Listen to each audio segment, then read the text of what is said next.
Welcome back to my YouTube channel World literature.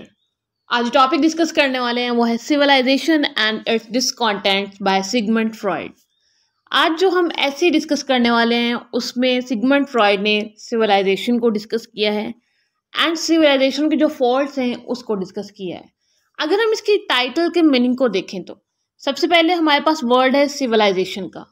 Civilisation होता है कि किसी कंट्री में, किसी सोसाइटी में, किसी भी सिस्टम में उसका कल्चर हो, उसकी कुछ ट्रेडिशंस हो, स्पेशल उसके कुछ नॉर्म्स हो, उसका गवर्नमेंट सिस्टम जो है वो वेल मैनेज्ड हो, वेल मेंटेन्ड हो, उसकी डेमोक्रेसी जो है वो बहुत अच्छी हो। ऐसे सिचुएशन को जो है वो हम प्रॉपर सिविलाइजेशन कहते हैं, या फिर कोई वेल मैनेज्ड कंट्री हो तो उसको हम सिविलाइज्ड कंट्री कहते हैं कि वहाँ के लोग एजुकेटेड हैं, वहाँ की गवर्नमेंट बहुत अच्छी है, वहाँ की जो सोसाइटी है वो फ्लरिश कर रही है, मीन्स के वो प्रोग्रेस की तरफ वो कंट्री जा रहा है। तो ऐसे कंट्री को हम सिविलाइज्ड कहते हैं। एंड इट्स डिसकॉन्टेंट्स, डिसकॉन्टेंट होता है किसी चीज़ से डिससेटिस्फाई होना, कि आप एक चीज़ पे जो है वो ट्रस्ट नहीं कर पा रहे हो। तो कुछ ऐसा हुआ था कि वर्ल्ड वॉर 1 हुई थी। वर्ल्ड वॉर 1 के बाद जो है वो सिगमंड फ्रॉइड ने इस वर्क को लिखा एंड उन्होंने उस टाइम का एक इम्पोर्टेंट इशू डिस्कस किया कि सिविलाइजेशन एंड इट्स डिसकंटेंट्स, कि अब जो सिविलाइजेशन है वो डिससेटिस्फाइड है, मीन्स के उसके अंदर कोई सेटिस्फेक्शन नहीं है। वर्ल्ड वॉर 1 सब जानते हैं कितनी फेमस वॉर है एंड उसके अंदर जो लॉस हुआ उसमें जो ट्रेडिशंस, नॉर्म्स, कल्चर, हर चीज़ जो डिस्ट्रॉय हो गई, उसके बाद सिविलाइजेशन का नाम भी नहीं रहा था। तो उसी चीज़ को इस ऐसे में डिस्कस किया गया है, उसी इशू को डिस्कस किया गया है कि सिविलाइजेशन का जो टॉपिक है उसका क्या होगा, या फिर जो सिविलाइजेशन है उसका क्या होगा। एक कंट्री जो है वो अब दोबारा से सिविलाइजेशन को कैसे गेन करेगा, या फिर सिविलाइजेशन क्या रोल प्ले करती है किसी भी सोसाइटी में। एंड जब वो डिससेटिस्फाइड हो जाती है तो देन क्या होता है कि उसके अंदर जो है वो बहुत सारे एलिमेंट्स जब ऐड हो जाएं बाहर के। आज इस ऐसे को जो है वो हम डिटेल से डिस्कस करने वाले हैं। फर्स्ट ऑफ ऑल अपने राइटर को डिस्कस करते हैं, देन वर्क का इंट्रोडक्शन एंड देन इसका हिस्टोरिकल कॉन्टेक्स्ट जो है वो डिस्कस करेंगे। सिगमंड फ्रॉइड की जो बर्थ है वो हुई थी 6 मई 1856 में एंड इनकी डेथ हुई थी 23 सितंबर 1939 में।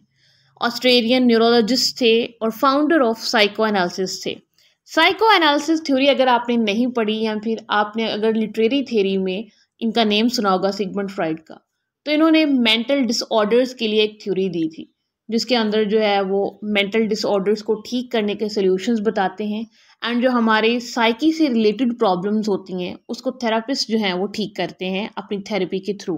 तो इस चीज़ को जो है वो साइको एनालिसिस कहते हैं एंड इसी के जो है वो सिगमंड फ्रॉइड फाउंडर थे। इन्होंने इसके लिए रिलेटेड जो है वो बहुत सारी अपनी थ्योरीज दी एंड उसके अंदर जो है वो हमारी जो ब्रेन है या फिर जो हमारा माइंड है उसके डिफरेंट पार्ट्स को भी डिस्कस किया है, वो कैसे वर्क करते हैं।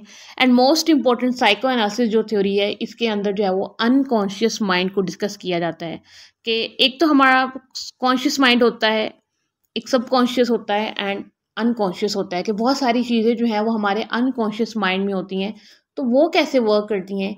इस चीज़ को जो है वो सिगमंड फ्रॉइड ने साइको एनालिसिस थ्योरी में डिस्कस किया है। वर्क का इंट्रोडक्शन डिस्कस करते हैं। Civilisation and its discontent, Sigmund Freud ने इसको 1929 में लिखा था एंड इसको जर्मन में 1930 में फर्स्ट टाइम जो है वो पब्लिश करवाया गया था।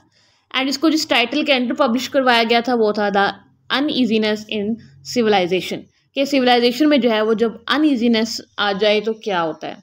अब इस वर्क का जो जॉनर है वो है सोशल साइकोलॉजी।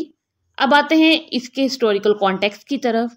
अब फर्स्ट वर्ल्ड वॉर होती है 1914 टू 1911। अब इसमें क्या होता है कि बहुत सारे कंट्रीज जिनको सपोज किया जाता था कि वो सिविलाइज्ड हैं, लाइक बहुत सारे यूरोपियन कंट्रीज थे उस टाइम पे, फ्रांस, जर्मनी, यूनाइटेड किंगडम और ऑस्ट्रो हंगेरियन और ऑटोमन एम्पायर्स। ये कुछ ऐसे कंट्रीज थे जिनको बहुत सिविलाइज्ड कंट्री जो है ना उस टाइम पे माना जाता था जब वर्ल्ड वॉर 1 स्टार्ट होती है। अब वर्ल्ड वॉर 1 में क्या होता है, या फिर 20वीं सेंचुरी जो अगर हम देखें तो उसमें वेपनरी बहुत ज़्यादा जो है वो यूज़ किया जाता है, वेपन्स का यूज़ किया जाता है, इकनॉमी को डिस्ट्रॉय कर दिया जाता है, इवन कि कंट्री को ही डिस्ट्रॉय कर दिया जाता है इस वर्ल्ड वॉर 1 में।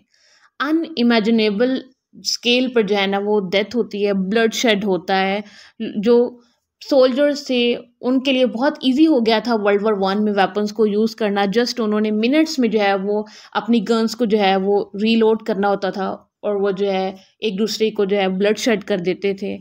इवन के उस टाइम पे जो सिचुएशन थी वो बहुत कॉम्प्लिकेटेड हो गई थी वर्ल्ड वॉर वन में। और वन स्टार से ही एक रॉन्ग डिसीजन था, यहाँ पे एक रॉन्ग वॉर थी, रॉन्ग टाइम पर जो है ये हो रही थी। उस टाइम पे मॉडर्न मैन था, क्योंकि 20वीं सेंचुरी आ रही थी, तो मॉडर्न मैन जो है वो सिर्फ एक सेंसलेस यूज़ कर रहा था वेपन्स का, और वो एक सेंसलेस ब्लड शेड कर रहा था, जिससे जो है वो बहुत सारे लोगों की लाइफ चली गई, बहुत सारे लोगों की जो है वो वर्ल्ड वॉर में डेथ होती है। वर्ल्ड वॉर वन के बाद क्या होता है 1920s में। अब यूएस जो है उसके अंदर इकोनॉमिक जो एक्सपेंशन है बहुत रैपिडली होती है। अब वो इकोनॉमिक जो एक्सपेंशन है वो पॉजिटिव वे में कहीं भी नहीं हो रही, वो एक बस फाइनेंशियल बबल था जिसके अंदर जो है वो करेंसी जो है वो इन्फ्लेट करती है, अनस्टेबिलिटी आ जाती है, गवर्नमेंट में जो है वो अनस्टेबिलिटी आ जाती है, या फिर जो करेंसी इकोनॉमिक सिचुएशन थी हर चीज़ में अनस्टेबिलिटी आ जाती है। क्योंकि जब वॉर होती है तो सारा बजट जो है वो उस वॉर में जा रहा होता है, तो जो कॉमन मैन है उसके लिए तो कुछ बचता ही नहीं है, क्योंकि सब कुछ जो है वो वॉर में लगा दिया जाता है, वेपन्स को बाय करने में लगा दिया जाता है, सोल्जर्स के फूड के लिए जो है वो लगा दिया जाता है। तो उसके बाद जो है वो इकोनॉमिक कोलैप्स करना जो है वो एक रियल थिंग है। जर्मनी में क्या हो रहा था, जर्मनी के जो अलाइ जब इन पर जो है वो एलिगेशंस लगाना स्टार्ट कर दिए, तो ये ग्रेट वॉर जो है उसके अंदर भी जो है ना ये बबल जो था इनका फ्रेंडशिप का बबल वो भी कोलैप्स कर जाता है, क्योंकि जर्मनी अपने अलाइज के साथ मिलकर जो है वो वर्ल्ड वॉर में पार्ट ले रहा था। और जब वही इन पे एलिगेशंस लगाएंगे, जब दोस्त ही दुश्मन बन जाएंगे, तो उसके बाद जो आपकी इकोनॉमी है, जो आपका गवर्नमेंट सिस्टम है, वो तो कोलैप्स करना ही था। अब जर्मनी में ये सारा कुछ हो रहा था, और 1930s में क्या होता है कि कंट्री में ट्रांजिशन आ जाती है।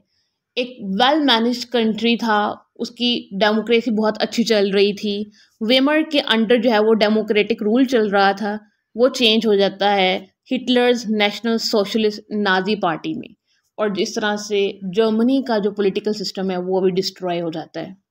अब ये तो हो गई वर्ल्ड वॉर वन, और वर्ल्ड वॉर वन की वजह से क्या हुआ था, इकोनॉमी जो है वो डिस्ट्रॉय हो गई, देन जो है वो कल्चर डिस्ट्रॉय हो गया, जो नॉर्म्स थी ट्रेडिशन थी वो सब कुछ डिस्ट्रॉय हो गया, बहुत सारी डेथ्स होती हैं।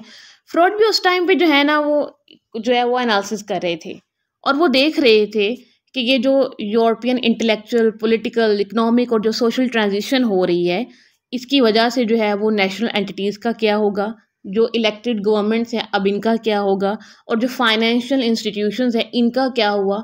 इन सब को जो है वो सिगमेंट उस टाइम पे ऑब्जर्व कर रहे थे, एंड इनके माइंड में कुछ क्वेश्चंस आ रहे थे। वो क्वेश्चंस ये थे कि सिविलाइजेशन जो है वो सर्वाइव करेगी कि नहीं, कि सिविलाइजेशन उसमें अब सभी कुछ आ जाएगा, government, political system, social system, culture, everything जो है ना वो इसमें आ जाएगी। देन यहाँ तो अगर सिविलाइजेशन वर्क करेगी तो वो कितने टाइम तक करेगी, क्योंकि वॉर के बाद जो है वो कंट्री एक अनस्टेबल सिचुएशन में चला जाता है, उसकी जो कंडीशन है वो बहुत ज़्यादा अनस्टेबल हो जाती है, कॉम्प्लिकेटेड हो जाती है, बहुत सारे ऐसे मैटर्स होते हैं जो कि कॉम्प्लिकेशंस में चले जाते हैं। एंड फ्रॉड जो है वो इसी चीज़ को लेकर उस टाइम पे वरिड थे, और इनका ये क्वेश्चन जो है वो आइडियल नहीं था, ये उस टाइम की नीड थी कि ऐसे ही क्वेश्चंस आए कि हमारी सिविलाइजेशन का अब क्या होगा, वर्ल्ड वॉर वन के बाद लोग कैसे सर्वाइव करेंगे, या फिर जो सोसाइटी है वो दोबारा से कैसे रीबिल्ड होगी। तो ये इसेंशियल और उस टाइम का प्रेसिंग क्वेश्चन था सिविलाइजेशन को मेंटेन करना। एंड इसी से रिलेटेड जो है आज का ऐसे हम डिस्कस कर रहे हैं, जिसका हिस्टोरिकल कॉन्टेक्स्ट हमने देखा वर्ल्ड वॉर वन इसके हिस्टोरिकल कॉन्टेक्स्ट में है, इसकी सेटिंग जो है वो वर्ल्ड वॉर वन है, जिसके अंदर इतनी ज़्यादा जो है वो डिस्ट्रक्शन हुई थी। आज के लेक्चर में जस्ट हमने इसका introduction and historical context discuss किया है। ऐसे जो है वो हम नेक्स्ट लेक्चर में डिस्कस करेंगे। इस ऐसे के जो है वो 8 चैप्टर्स हैं। अगर आपको चैप्टर वाइज समरी चाहिए हो तो आप कमेंट में मेंशन कर सकते हैं, या फिर ओवरऑल इन 8 चैप्टर्स की अगर आपको समरी चाहिए आप तब भी जो है वो कमेंट कर सकते हैं। आई होप कि यहाँ तक जो है वो इस ऐसे का बैकग्राउंड आपको समझ आ गया होगा, बेस समझ आ गई होगी। इसकी जो स्टोरी है वो हम अपने नेक्स्ट लेक्चर में डिस्कस करेंगे। वीडियो को लाइक और शेयर और चैनल को ज़रूर सब्सक्राइब कीजिएगा। Thanks for watching my channel.